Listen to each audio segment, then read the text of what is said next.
জুলাই সাংবাদিকদের সঙ্গে পুলিশদের আসলে কি হয়েছিল। তো এরকম একটা শান্তিপূর্ণ মিছিলের মধ্যে ওনারা কেন সাউন্ড গ্রেনেড মারলো এবং কেন তারা এরকম সাংবাদিকদেরকে উদ্দেশ্য করে বারবার টিয়ার সেল মারলো, এটা আসলে আমার বোধগম্য না। তাদের উদ্দেশ্য কী ছিল এটা আসলে আমি জানতে চাই। মাননীয় প্রধানমন্ত্রী কি তাদেরকে এই অধিকার দিয়েছে, তাদেরকে পারমিশন দিয়েছে সাংবাদিকদেরকে এভাবে আহত নিহত করার? ওই দিন প্রথম দিন যে ঘটনাটা ঘটছে সূত্রপাত যেটা, এটা হচ্ছে 17 জুলাইয়ের ঘটনা।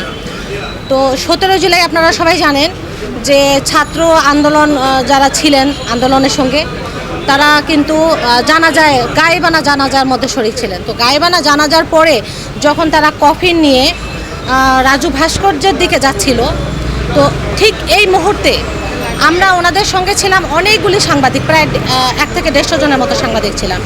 তো এই ঘটনা ওনারা হঠাৎ মানে অতর্কিত আমাদের উপরে সাউন্ড গ্রেনেড মারল, যেখানে কোনো রকমের কোনো গণ্ডগোল ছিল না, হতাহতের কোনো ব্যাপার ছিল না। ওনারা একটা শান্তিপূর্ণ মিছিলে ছিল, হ্যাঁ শান্তিপূর্ণ, যেটা সবাই জানে, সব সাংবাদিকদের সামনেই ঘটনাটা। তো শান্তিপূর্ণ একটা মিছিলের মধ্যে ওনারা সাউন্ড গ্রেনেড মারল সমস্ত সাংবাদিকদেরকে উদ্দেশ্য করে, এবং শুধু এখানেই শেষ করে নাই, দফায় দফায় কিন্তু ওনারা 4বার টিয়ার সেল মারছে। তো এই 4বার টিয়ার সেল মারার সঙ্গে সঙ্গে প্রত্যেকটা সাংবাদিক অসুস্থ হয়ে গেছে, মানে গুরুতরভাবে অসুস্থ হয়ে গেছে। এবং যখন সাউন্ড গ্রেনেড মারছে, সাউন্ড গ্রেনেড মারার পরে কিন্তু ওখানেই সঙ্গে সঙ্গে 4 জন সাংবাদিক পড়ে গেছে আমাদের।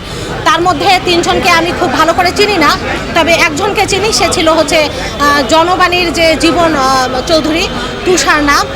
সে তার ডান কান দিয়ে কিন্তু সে শুনতে পারে না, এখনও পর্যন্ত প্রবলেমে আছে। তো তাকে সঙ্গে সঙ্গে হসপিটালাইজ করা হয়েছে।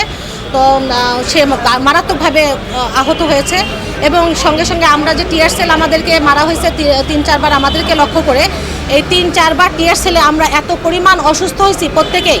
এবং দেখেছেন আপনারা পরবর্তীতে যে 17 জুলাইয়ের যে ঘটনাটা, এটা কিন্তু কম বেশি 7-8টা মিডিয়ায় আসছে, হ্যাঁ প্রত্যেকটা মিডিয়ায় আসছে যে কিভাবে ওনারা আমাদেরকে নির্যাতন করছে এবং সাংবাদিকরা তার কিভাবে প্রতিবাদ করছে। এটা কিন্তু সবাই দেখেছেন, যদি না দেখে থাকেন তাহলে সার্চ দিবেন, সার্চ দিলে পাবেন যে 17 জুলাই সাংবাদিকদের সঙ্গে পুলিশদের আসলে কি হয়েছিল।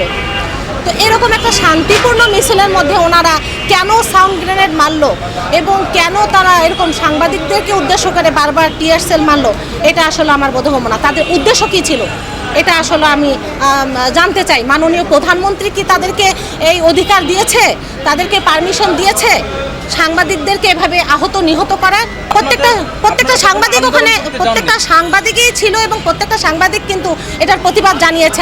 আপনারা দেখতে পারবেন, ইউটিউবে সার্চ দিলে দেখতে পারবেন 17 জুলাই পুলিশদের সঙ্গে যে গণ্ডগোলটা সাংবাদিকদের ছিল, সেটাতে আসলে কতজন সাংবাদিক ছিল, প্রত্যেকটা ক্যামেরা কিন্তু অন করা ছিল। প্রত্যেকেই কিন্তু তাদেরকে জিজ্ঞাসা করছে কেন আপনারা এরকম একটা দুর্ঘটনা ঘটালেন, এখানে তো শান্তিপূর্ণ মিছিল ছিল, এখানে তো কোনো কিছু হয় নাই।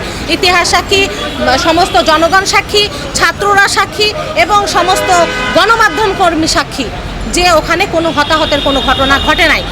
এটা আসলে সাংবাদিকদেরকে উদ্দেশ্যমূলকভাবে টিয়ার সেল মারা হয়েছে এবং উদ্দেশ্যমূলকভাবে এখানে সাউন্ড গ্রেনেড মারা হয়েছে। আসলে তারা চান নাই যে আমরা তারা যে তাণ্ডবটা ঘটাবে ছাত্রদের সঙ্গে, ছাত্র আন্দোলনের মধ্যে, সেই তাণ্ডবের সাক্ষী যেন আমরা না হই বা আমাদের কাছে এটার জন্য ঘটনার কোনো ফুটেজ না থাকে।